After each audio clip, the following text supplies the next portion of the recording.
Now, the government is all set with the broad guidelines for its Make in India public procurement policy. CNBC TV18 learns that the DIPP, which is the nodal agency for the Make in India program, has introduced a tit-for-tat clause. So what exactly is this clause? Simply put, entities from countries where Indian suppliers are not allowed to participate or compete in for bids for government procurement may be restricted or excluded altogether from public procurement tenders in India. But there is a sweetener for foreign companies as well.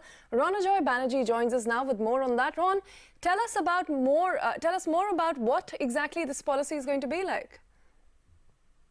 Well, yes, every year the government procures goods and services worth at least 2 lakh crore rupees. That's the conservative amount. As you said, a clear policy for this was made, and that was cleared by the cabinet in May this year. And some questions were raised over the preference criteria for the government projects, especially the 50% local sourcing of the value addition that was needed from India to be eligible. Now the government will be coming out with clear norms on what the eligibility preference would be. While there is some amount of tightening, there is also some relaxations that have been offered. Let me take you through the details. A, there is likely to be a tit-for-tat condition to bar foreign companies from central government procurement if any Indian company in their country has been discriminated against. They can either be barred from bidding entirely or severely restricted. B, there is also some relief for foreign companies. For instance, if foreign companies guarantee technology transfer to their Indian subsidiaries, then they will be exempted entirely from the local sourcing norms.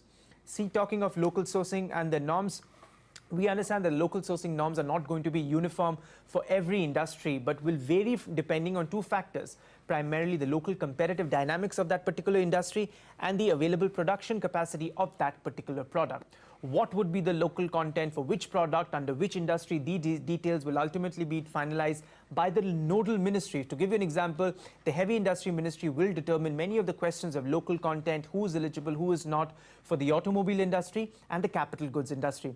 We learned from sources that a draft of this action plan that has been prepared was circulated among some industries to get their feedback.